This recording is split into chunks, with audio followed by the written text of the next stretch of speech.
Namaste.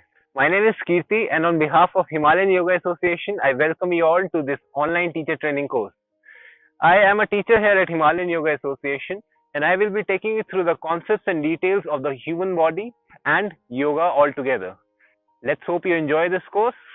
Let's start. Namaste and welcome to the online yoga teacher training course. In this series, we are going to go through the anatomy and structure of the human body for the 300 hours yoga teacher training course. In today's session, we are going to discuss the introduction and the understanding of the human skeletal system. But before we go ahead and do that, let's start with the Gayatri mantra. Simply sit straight in any meditative posture, whether you're sitting on a mat or sitting on a chair like me. Adopt any mudra of your choice and rest your hands on your knees. Roll your shoulders to the back, lengthen your spine straight completely, and most importantly, close your eyes so that you can begin focusing on the inside of your body.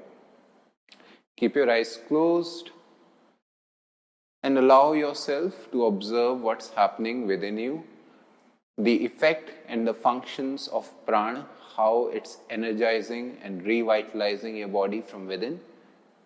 It's almost healing in nature. Allow yourself to take slow, deep and complete inhalations and observe how the body reacts to this slow and deep breathing.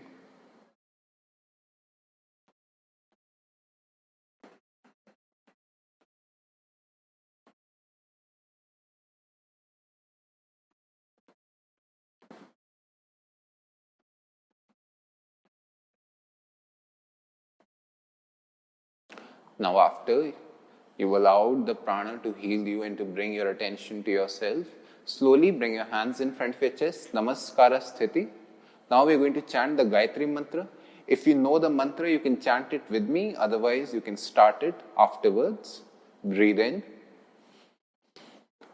Om Bhur Bhuva Swaha Tat Savitur Varenyam Bhargo Devasya Dhimahi Dhiyo Yo Nah Prachodayat.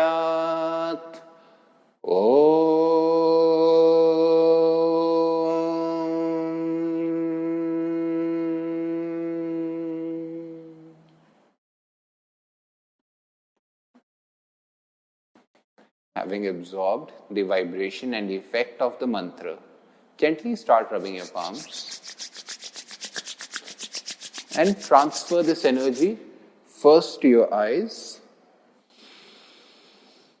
then massage your face, the back of your neck, and anywhere else you wish to transfer this energy to. Once again, before you open your eyes, fold your palms, bow down to your fingertips with a few blinks. Open your eyes again. Welcome back. So, in the first video, we're going to discuss the anatomy and the introduction of the human skeletal system. If you have gone through the video in 200 hours, the anatomy series, then we have also covered this topic. So we will not be spending too much time on this topic specifically here, but let's go through a complete overview of what the skeletal system is, what it does, what all is there to understand and know about the skeletal system. Now, the skeletal system is a very vital organ system inside the human body. We are considering it as an organ system because there are various different organs which can be seen as departments which make certain things happen. The function of the circulatory system is to transport blood and circulate it throughout the body, which is very vital for human existence. The function of muscles is to make movements happen, which again is different from the skeletal system, but it has its own important role to play. Another organ system, the digestive system, which is responsible for digesting the food inside the body, at the end of which the absorption and of the various nutrients and the creation of energy is possible inside the human body. Just like that, the human skeletal system has its own role to play inside the human body. Now, the important and the amazing fact about the human skeletal system is that we are not born with it initially. Whenever a newborn child takes a birth inside this planet Earth from out of the mother's womb, then that baby does not really have bones inside of him, but they have an entire structure of cartilage spreading throughout the body, which over time develops into the human bones as we know them. This whole transformation of cartilage to bones is called as ossification, which is, as I told you, the transformation or the conversion of flexible cartilage into hard structured bones, which gives our human body the shape, the structure, and the purpose that it has. Initially, as the transformation of the cartilage takes place, the human body develops about 300 bones, over 300 bones in total. But over time, as this small child grows up into an adult, the whole process of ossification converts these 300 bones to about 206 bones in total. So as an adult, the average number of bones available in the human body is about 206. There may be exceptions of a bone more or less than 206, but that is just an exception which can be seen as a marvel of the universe. It could be more than 207 as well. For example, some people have an extra thumb in their hands. Of course, that thumb, while may not be having any purpose as such, but it is still structured with various bones, various metacarpals and various things. So somehow that adds up to the number of bones present inside the human body. But that is just an exception. Now, the overall structure of the 206 bones can be broken down into two parts: the axial skeletal system as well as the appendicular skeletal system. The axial skeletal system has 80 bones in total inside of it, while the appendicular skeletal system has 126 bones in total inside of it. The axial skeletal system is basically, if you understand the term axial, is all about the structures or all the bones of the human body which are running across the midline of the human being. The midline divides the body into equal parts, left and right. That means that midline is imaginary in nature and it's intersecting the human being from top to bottom, right from the center. So all the bones which run across the midline of the human body fall under the axial skeletal system category. And these bones are, as you can guess, the skull bones, the auditory ossicles, namely the malleus, the incus and the stapes, which are the audible bones, or the ear bones, which are also the smallest bones inside the human body, the human spine, the jaw, as well as the hyoid bone, which is the bone right behind the jaw. All of these bones which run across the spine or run across the midline of the body are all axial bones inside the human body, and they're 80 in size, 80 in numbers, The other category of the skeletal system is the appendicular skeletal system, which has 126 bones. Now, all the bones which do not fall into the axial skeletal system all form the appendicular skeletal system. The appendicular skeletal system is basically the arms and the legs of the human body, as well as the girdles which are the bridge between the appendicular skeletal system as well as the axial skeletal system. So they are about 126 in numbers, and overall coming together they both form the 206 bones that the human body is made up of. Now let's first talk about the structure of any specific bone. Let's talk about the structure of the long bones specifically right now. Now, every bone is going to have a layer or the outermost layer of periosteum on it. The periosteum is a very thin yet very dense layer which covers every bone inside the human body, and it is because and with the help of the periosteum that the bone is able to connect, and the bone is able to connect with the nervous system, as well as the bone is able to absorb all the nutrition that it needs to survive and to remain healthy. If the periosteum of the bone is disturbed, then there could be a disconnection of that specific function of the bone, which is not just about forming, giving support or structure. A bone is a very complex structure, even though we as a layman understand that the bone is something which is providing structure to the human body, but on the deeper level, the skeletal system is doing a lot more things. We're going to come up and understand the functions of the skeletal system afterwards. For now, let's just stick to periosteum. The periosteum is basically the thin and dense layer through which the various nerves, the various arteries, through which the nutrition absorption of the bone happens from the outer body which it is surrounded with. The second layer of the bone is the compact bone. The compact bone is something which is similar to an elephant's tusk. It is very hard in nature. In fact, this is the hardest part of the bone. The compact bone is what keeps the internal structure of the bone intact and safe completely. In other words, we can also say that the compact structure of the bone is responsible for providing protection and structure to the human skeleton system.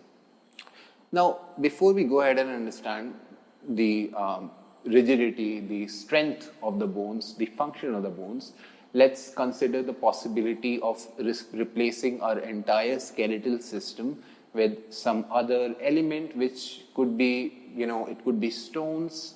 It's not unrealistic. It could be anything. It could be metal, which is considered a pretty hard element in the nature. If we replace the same structure of the skeletal system with a skeletal system which is made up of simply metallic structures, namely iron, steel, or aluminium, even then the human body will not be as functional, as rigid, and as strong as it is because of the help of the bones inside the human body. Simply because these metallic structures, which may be able to provide structure and framework to the human body, are going to be prone to a lot of damage. They are also going to be prone to irreparability, which tells you that the skeletal system not just supports the human body, but it also repairs itself throughout your life as your body changes. It's very easy to understand. Whenever you're a child, your body is still growing. It still does not have its actual shape that it's supposed to have. Over time, as the body develops, as the human being grows bigger in size, then the internal organs also grow bigger. The human body, which is initially crawling on 4 feet, starts walking on 2 feet. And eventually, as we grow older, some people even go ahead, because of their lifestyle, they even go ahead and hunch in the old age, and they take support of sticks and other equipments to be able to move around, just because their body has grown weak and their life is coming to an end slowly. What I'm trying to say with this example is that the human body structure goes through different stages, from being on 4 legs to coming on 2 legs, and then still being on 2 legs but taking support of external equipments, in which the human bone, the human skeletal system changes its structure. That means that the various connections that these different bones have inside the human body, they obviously experience some level of transformation throughout your life. And this whole structure of transformation falls under the category of ossification, which is not just about the transformation of cartilage to bones, but it also involves all the reshaping, the restructuring, the grinding, the breaking down of the various bones inside the human body. Coming on back to the structure of the human skeletal system, the third structure, the third layer, we can say, of a normal average bone is the cancellous part of the bone. The cancellous part of the bone is basically a mesh-like structure which is forming most of the part of the bones.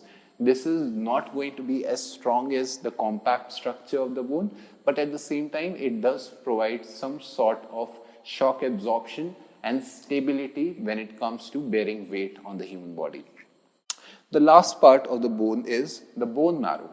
Now, the bone marrow, we can say it is the heart of the bone. the bone marrow is something that all of these three structures are protecting within, because this is sitting at the deepest part of the bones.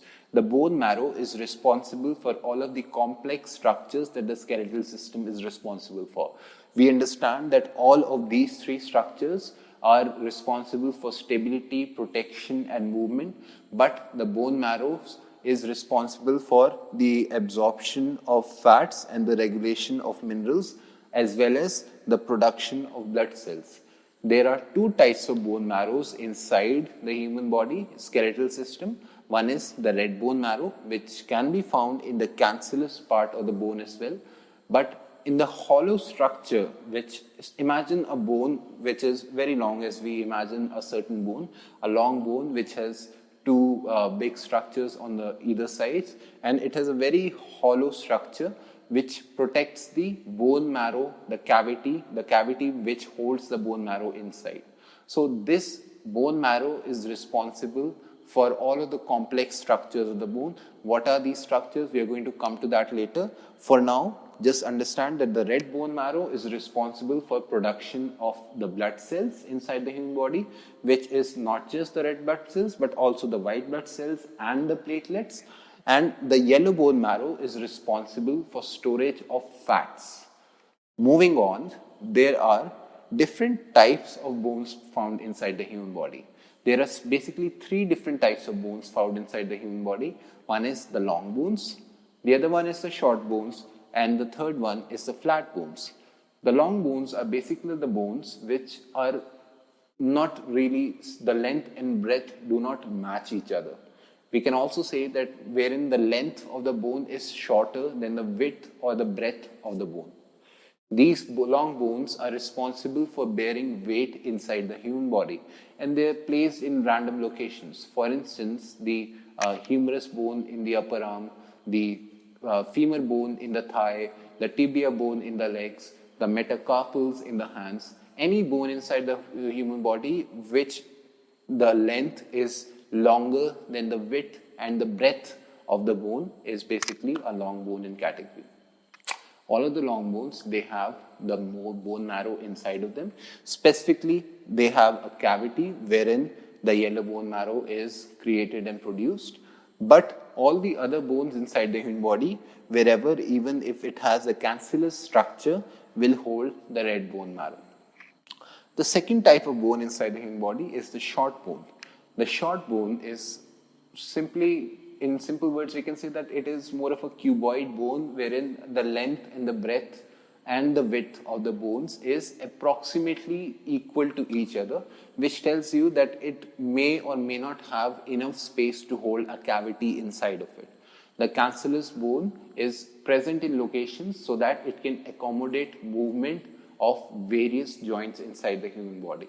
Yeah, at the same time, the short bone may or may not be able to create regulation of minerals as well as absorption of fats, just because it does not have any space to accommodate any cavity inside of it. The last type of bone inside the human body is the flat bone.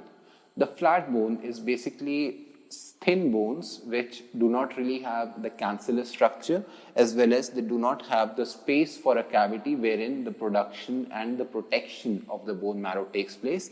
They are simply made up of periosteum on the outside and compact bone on the inside. And if there is any possibility, then very thin layer of cancellous structure just to protect itself from any shocks that it comes across in the form of any accidents or movement related. The flat bones are simply there with the purpose of providing protection inside the human body. A few examples: the flat bones in the heads. There are about 20 bones in the head itself, and they are all flat in structure just because they are not cuboid shaped. They are not long because they do not have any space to hold any marrow. Yet their purpose is to provide protection to the various organs that they are covering. The bones of the cranial structure or the head are responsible for protecting the brain as well as the various senses that exist inside the head. Another location of the flat bone could be the patella bone, which is also called as the kneecap. It is a thin bone which is covering the complex synovial joint of the knee. So as you can tell, the various different types of bones are having different roles to play. They have different structures. They are made up of different things, but at the same time, they all form a part of the human skeletal system. Now, let's think about what functions that the human skeletal system provides. As I've already told you, that the human skeletal system is responsible for providing protection. Providing protection while sitting on the deepest layer of the human body. How is it possible? Well, the deepest layer of the human body, because it is responsible for providing the structure, is also protecting the internal organs of the human body. For instance, as I've just told you, the bones of the head are responsible for protecting the brain, while the rib cage, which is a complete cage-like thing performing around the structure of the chest or the torso region of the human body, is protecting the lungs as well as the heart inside. If there is any damage, or imagine your life if at all there was no rib cage and the lungs and the heart were just hanging around like the abdominal cavity or the digestive system, then obviously they may not be able to provide the function that they are providing. The second function of the human skeletal system is that it provides framework. As I've already told you, the example that initially we are having more than 300 bones when we are newly born. Eventually, as we grow older, the process of ossification transforms these number of bones into a specific number, which is 206.